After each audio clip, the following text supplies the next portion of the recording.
Placée sous le thème « Soyons des citoyens responsables pour une école de qualité », la rentrée scolaire 2022-2023 a démarré depuis le lundi 12 septembre 2022 sur l'ensemble du territoire national. Et comme chaque année, le gouvernement a donné les grandes orientations et les innovations pour l'année scolaire. Des décisions et mesures majeures pour relever le défi de la qualité de l'école ont également été communiquées. Tout savoir sur la rentrée scolaire 2022-2023 reçoit donc M. Koulibaly Adama, inspecteur général, coordonnateur général de l'inspection générale du ministère de l'Éducation nationale et de l'alphabétisation.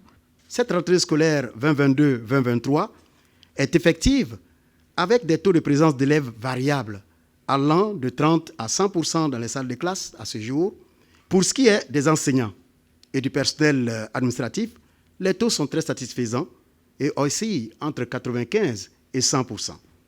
Il est bon de retenir que le gouvernement ouvre pour cette année 5 532 cantines scolaires, 91 nouveaux collèges, 517 nouvelles écoles primaires, 222 nouvelles écoles du préscolaire et distribuera 5 319 679 kits scolaires et 167 000 tables bancs.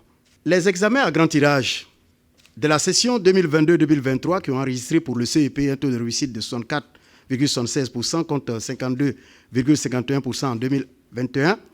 Pour le BPC, 28,89% contre 41,27% en 2021. Et pour le bac, 30,78% contre 29,24% en 2021 attestent de ce qu'il y a bien du chemin à faire sur la route de l'excellence.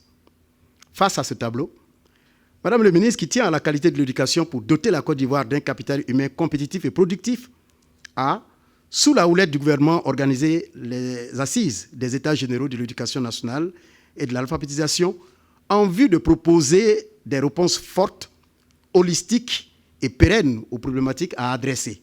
S'agissant de la rentrée scolaire dont les défis consacrent notre centre d'intérêt du jour, sa bonne exécution et partant, sa réussite reste tributaire de la mise en œuvre scrupuleuse d'un certain nombre de mesures édictées pour assurer la fluidité et l'efficacité des enseignements. Au nombre de ces mesures figure en bonne place la réforme des COGES, celle en lien avec le rendement scolaire, l'assainissement de l'environnement scolaire qui pose la question de l'incivisme et le portage du thème de l'année scolaire. Au titre de la réforme des COGES, le décret numéro 2020-99-7 du 30 décembre 2020, soutenu par les arrêtés 92-93 du 12 octobre 2021 et de l'arrêté interministériel du 10-12 janvier 2022, supprime les levées de cotisations exceptionnelles auprès des parents et fixe le régime des droits liés à la scolarisation des élèves. Dans le souci de faciliter la rentrée des classes et donner à la réforme tout son sens, l'État a procédé au paiement intégral le 1er septembre 2022 de la somme de 16 731 935 329 francs alloués au COGES. Au titre de l'amélioration du rendement scolaire, le régime pédagogique qui représente le temps d'exposition des élèves à l'enseignement-apprentissage consacre désormais 90% aux matières fondamentales que sont le français, les mathématiques et les sciences. Ces 90% sont répartis à raison de 50% pour le français et 40% pour les mathématiques et les sciences pour tenir compte des conclusions des évaluations nationales et internationales qui pointent des insuffisances en la matière de la part de nos écoliers.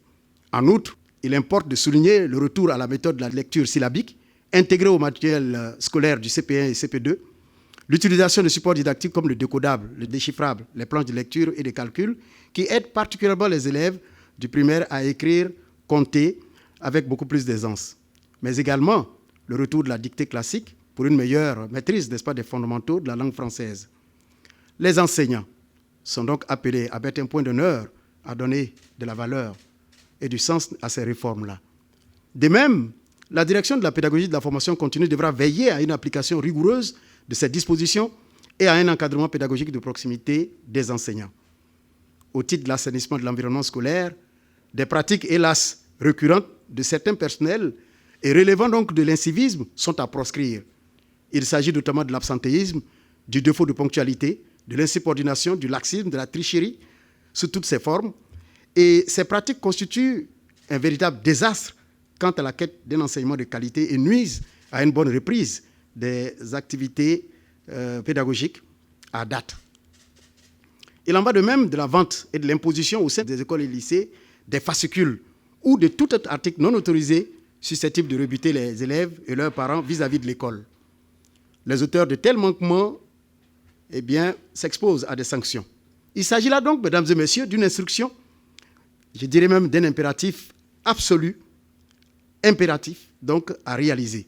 Dès lors, la marque de la responsabilité individuelle et collective comme moteur de la qualité de l'école s'impose à tous et devient le référent, voire le credo devant guider, inspirer et imprégner toute l'année scolaire durant les actions et le travail quotidien de tous au sein, autour et en faveur de l'école ivoirienne. Il s'agit donc pour chacun et pour tous de faire preuve de loyauté, d'engagement, de rigueur, de crédibilité, de dignité dans l'action éducative et d'en faire une habitude de vie. Au dernier conseil, le gouvernement a annoncé le début du projet pilote PONAS, si je ne m'abuse pas, qui consiste à faire des pré-locations à hauteur de 10 000 francs en termes de manuels scolaires. Est-ce qu'on peut avoir des détails sur ce projet pilote? Est-ce que ça a effectivement démarré? Quelles sont les localités qui sont concernées et les établissements? Ce projet est venu d'une réflexion suscitée par la plainte des parents par rapport au manque de moyens qu'ils ont à procurer à leurs enfants de la documentation pour leur permettre de suivre correctement les études. On s'est posé la question de savoir s'il n'était pas possible de mettre à la disposition des différents élèves, à un prix qui soit vraiment très raisonnable, des documents qu'ils pourraient donc utiliser, se former et puis les rendre, parce qu'on parle de prêt. Et donc, il est prévu dans ce projet pilote de prêter 8 livres, dont le prix pouvait aller jusqu'au-delà de 30 000 francs à 10 000, à charge aux élèves de les utiliser pour consolider, n'est-ce pas, leur système d'apprentissage et de les retourner à la fin de chaque année scolaire. Il y a donc 3 directions qui ont été pour l'instant choisies. L'opération n'est pas encore lancée, elle le sera. Les discussions sont en cours pour nous assurer que l'échantillon qui va être pris est un échantillon assez représentatif ou pas. Il y a des élèves qui ont eu 5 ans de moyenne dans cet établissement qui ont été exclus. Alors, nous sommes, nous sommes dans une nouvelle entrée scolaire. Est-ce qu'il y a des dispositions? C'est-à-dire, où en est-on aujourd'hui avec le cas de ces derniers-là? Le traitement qui est fait de cette moyenne-là donne le sentiment qu'il s'agit d'un fait nouveau. Il ne s'agit pas en réalité d'un fait nouveau. Depuis que l'école est école en Côte d'Ivoire, il y a un effort que chaque élève est tenu, n'est-ce pas, de faire pour son cursus. Ou bien il est admis, ou bien il redouble, ou bien il est exclu. Et on n'exclut pas à 8,50. Je crois qu'il faut le corriger. C'est en dessous. Et cela après un redoublement. Ce n'est pas quelque chose de systématique. C'est-à-dire qu'une chance est donnée à celui qui n'a pas pu avoir les 8,50 pour reprendre sa classe. Une chance lui est donnée, n'est-ce pas, de se ressaisir. Mesdames et messieurs les journalistes, chers internautes, c'est ici que notre rendez-vous s'arrête aujourd'hui. Merci d'avoir été des nôtres. Rendez-vous la semaine prochaine pour un autre sujet, une autre thématique.